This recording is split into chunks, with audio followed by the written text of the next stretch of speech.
Israel से खबर है। इसराइल की राजधानी तेल अवीव में धमाके में आज सुबह जोरदार धमाका यहां पर हुआ और इस धमाके में एक व्यक्ति की मौत और 7 लोग घायल होने की खबर है।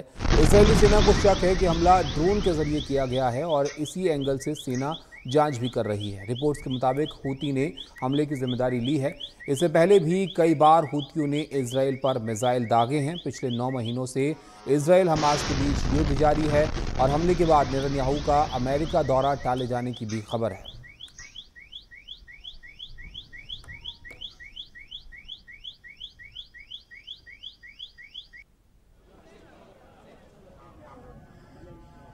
इजराइल की राजधानी तेल अवीव में धमाका हुआ है। धमाका एक ऐसी इमारत पर हुआ है जो दूतावासों के इलाके के नज़दीक बताया गया है। यह भी बताया गया है कि अमेरिकी दूतावास के आसपास का इलाका है।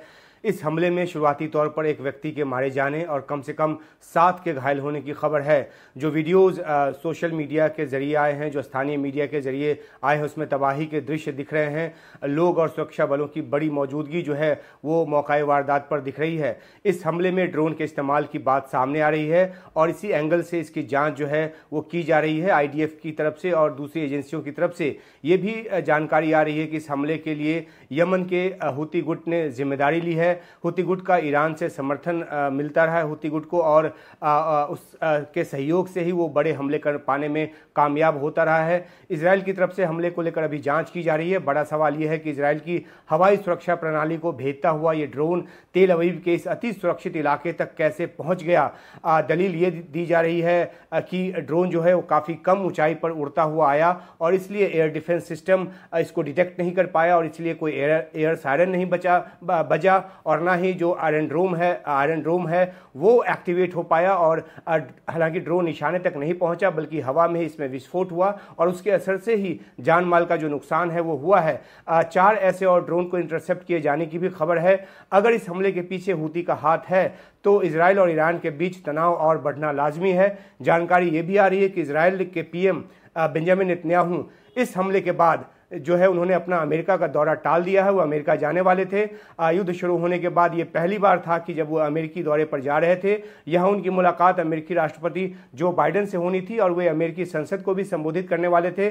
इस दौरे की अहमियत इस बात को लेकर थी कि इजराइल हमास युद्ध को लेकर इसमें कुछ बहुत ही अहम जो एक प्रगति है वो हो सकती थी, क्योंकि अमेरिका नेतन्याहू को इसके लिए राजी करने की कोशिश करता कि वो युद्ध रोके और दूसरी तरफ नेतन्याहू अमेरिकी राष्ट्रपति के सामने अपनी बात रखने की कोशिश करते कि आखिर युद्ध रोकना इस वक्त पर क्यों मुनासिब नहीं है।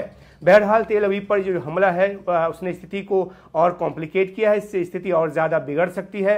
मीडिया रिपोर्ट्स में यह भी कहा जा रहा है कि जो ड्रोन है वो ईरान निर्मित शाहिद ड्रोन है और अगर ये बात साबित हुई तो इजराइल जवाबी कार्रवाई के लिए कमर कसेगा। एक बार ईरान और इजराइल सीधे सीधे टकराने से कैसे बचे हैं वो दुनिया ने देखा है, लेकिन अब निगाह इस बात पर रहेगी कि तेल अवीव पर इस हमले के बाद आगे क्या होता है, इजराइल किस तरह से रिटेलिएट करता है या क्या कुछ कदम उठाता है।